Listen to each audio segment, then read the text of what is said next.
Hi friends, நான் உங்கள் வானவில் வண்ணங்கள் கவிதா பேசுகிறேன். இன்றைக்கி நம்ம சேனலில் பார்க்க போகிற ரெசிபி என்ன அப்படின்னா, முட்டையும் உருளைக்கிழங்கும் வச்சு எப்படி செய்யலாம், குழம்பு வைக்கலாம் அப்படிங்கிறது பார்க்கலாம்.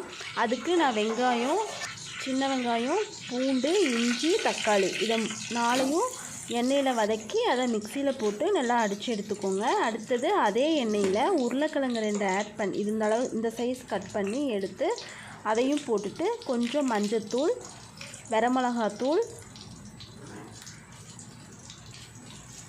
சாம்பார் தூள், கரம் மசாலா கொஞ்சமாக ஆட் பண்ணிக்கோங்க. ரொம்ப ஆட் பண்ணிங்கன்னா கசப்பு எடுத்துக்கும். அடுத்தது குழம்பு மிளகாத்தூள். இந்த மசாலாலாம் ஆட் பண்ணிவிட்டு நல்லா எண்ணெயிலே நல்லா வதக்கிக்கோங்க, இந்த மசாலா வாசனை போகிற வரைக்கும். அடுத்தது உப்பு தேவையான அளவு ஆட் பண்ணிக்கோங்க. இப்போ இதெல்லாம் சேர்ந்து கிளறி விட்டுக்கலாம். இந்த மசாலா அரைச்சி எடுத்துகிட்டு வந்து இதில் ஆட் பண்ணிக்கலாம் ஃப்ரெண்ட்ஸ். ஆட் பண்ணிவிட்டு தண்ணி 1 டம்ளர் அளவுக்கு தண்ணி ஆட் பண்ணிவிட்டு நல்லா கிளறி விட்டுக்கோங்க. அது நல்லா கொதி வரட்டும். கொதி வந்ததுக்கப்புறம் நம்ம முட்டை இதில் வந்து நான் 3 முட்டை நல்லா உடச்சி ஊற்றிக்கிறேன்.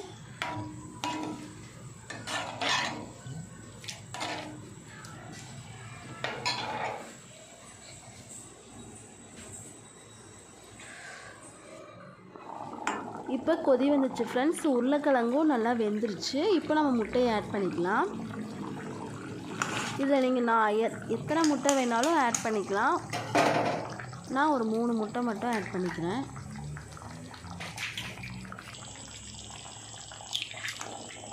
நீங்கள் இன்னும் 2 கூட சேர்த்து கூட ஆட் பண்ணிக்கலாம் ஃப்ரெண்ட்ஸ்.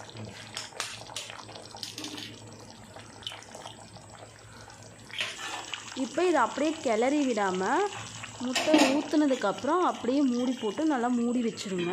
ஒரு 10 நிமிஷம் கழித்து அதை எடுத்தது பார்த்துட்டு பாருங்கள், இந்த அளவுக்கு நல்லா வெந்துருச்சு முட்டை. கிளறி விட்டிங்கன்னா அது உடஞ்சிடும்.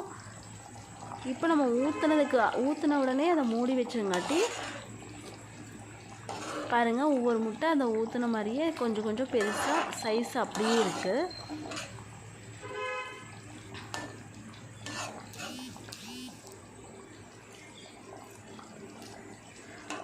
ஓகே ஃப்ரெண்ட்ஸ், நீங்களும் இதை செஞ்சு பார்த்துட்டு எப்படி இருக்குன்னு கமெண்டில் சொல்லுங்கள். லைக் பண்ணுங்கள், ஷேர் பண்ணுங்கள், நம்ம சேனலை சப்ஸ்கிரைப் பண்ணுங்கள். ஓகே, பாய்.